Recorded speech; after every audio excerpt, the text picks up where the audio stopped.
Hi, Rebecca and Christine. So I wanted to share with you a couple of the updates I've made based on your comments. And I also wanted to give you an idea of how I'm laying out my Blackboard page this particular semester. And I'm going to ask a couple of questions as we go along that I hope maybe you'll take the time to write down or to keep in mind so that when we meet uh, in August, we can go ahead and discuss them. So first, right now my page is just kind of being built. I started playing with this a couple of days ago. But what I'll be doing this particular semester is breaking down for students lesson by lesson what we're covering. So for example, the first few weeks we'll be doing general features of microbes. If they click on here, they'll see the first two lessons that we have set up for the semester. So macromolecules, lesson 1, and macromolecules, lesson 2. And I've listed on here already for them when the homework is due, and then also the day of the lecture. But once they click on this and they come in, they're going to see the following items available to them, and this is going to be kind of a way to guide them through thinking and preparing for the lecture. So for example, here are the first three objectives that we'll be covering in this particular lesson, a set of terminology that I would like them to be familiar with, some questions that I think might be beneficial to them to think about as they read the textbook. And now that I'm looking at this, I probably also need to include which lessons or pages within the textbook they need to refer to in this. And also you'll see these numbers at the end here. These actually refer back to the objectives so that the students understand which of the objectives these questions help them with.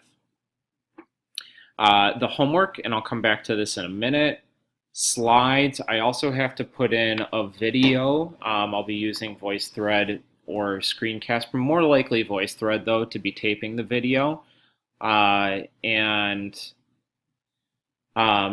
Sorry, I'm sitting here thinking about this as I'm looking through this. And that will be uploaded as well. So that'll be kind of the 10-minute mini lecture for students um, to listen to or to watch and take notes with, and then to use to help answer these guiding questions. And then after lecture, I'm going to be listing anywhere from 2 to 4 review questions for students to use as a way to kind of hit home major points. And some of these may be ones that we actually cover in class. And again, I have listed here the objective numbers so that students understand whether they're meeting those objectives or not as they answer these questions. Now, originally, the first lesson for this particular subject area, and this is going to be the first homework assignment of the semester, it was going to be a blog. But after your feedback, what I thought was this would be a great way to introduce students to VoiceThread. And so I have a couple of features here. One of them is that I have hyperlinked this to a video that I've made on having conversations in VoiceThread, where I walk students through a couple of the different ways that we can communicate, so written, auditory, or visual. I am building this list of tutorials that I'll be using in all of my classes, and I just have 3 of them right now. So creating meetings in Office 365 so that students can set up a meeting with me outside of office hours, communicating in VoiceThread, and then finally how to add slides in VoiceThread. And thank you, Christine, for giving me some ideas on how to do that so that students can use VoiceThread in an assignment. So if we go back here, click on this lesson, it's going to take us to Blackboard. And in this first lesson then, what I have students doing, there we go. And maybe a question I can ask both of you is there a way to either hide some of these until I want to make them hide them until I want to make them available, or to make sure that it goes from Blackboard directly to one of these videos, or do I just need to describe back in Blackboard which video students should be looking at? But I'm going to click on this first one. This is that first assignment. Oh boy, sorry. Now I'm trying to figure out how to open it. There we go. And I have put together a video for myself just describing to the students what they'll be doing in this particular assignment. So answering these two questions, one of them as a way for them to introduce each other or themselves to the other members of the group, and then to respond to that as well. And they'll be using VoiceThread for those methods of communication. Okay, so I'm going to go back to Blackboard now, because this again is just my way to introduce them to VoiceThread earlier on in the semester. And I'm going to back out of here for now and go into that homework assignment.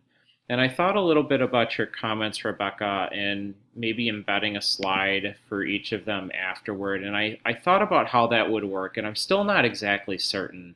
So the option that I chose for now, and I think that this might be a nice compromise, at least for the time being, is to keep the written instructions that I had before, but then also to put in an audio and visual afterward to describe, and again, to reiterate the major points of this assignment. So students need to define the terms that they've been assigned to, which they can find on the original instructions for the assignment, and then they need to post a video describing the terminology that's associated with those that they investigated. So I think this might be a way to kind of get around that, what you were asking for. I didn't want to create slides in here that weren't going to get used or weren't going to get edited and then have to go through the trouble of teaching students how to delete slides and get rid of them. And also I want to give them freedom to present the slides in any format that they choose, whether it be bullet point, in a table, or some other format. So I think that is everything that I wanted to make sure that we talk about at this time. I'm going to pause this for a second while I think of my two questions. Okay, so I remember what my question was, and that was, do I need to create an individual voice thread for each group that I will be sharing this lesson 1 assignment with, or even this microbial growth lesson 1 assignment with? And what I mean by that is, again, I'm breaking students into groups of 3 or 4 based on the class size in order for them to interact within a single voice thread. Will I need to create copies of this particular voice thread for each of the groups that I have in the semester? And I'm going to bet that the answer to that is yes. And so I wanted to ask not only, I assume this is how copies can be made, but then I guess my follow-up question would be, do I just make sure that each of those copies is shared with an individual group that I have set up already within Blackboard, so that each group is only interacting with themselves and not with other groups.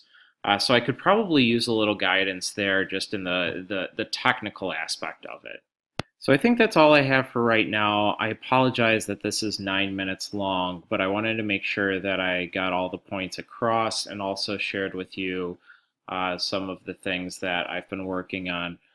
I'm going to send you a couple of links so that you can look at some of these items on your own as you are perusing this screencast.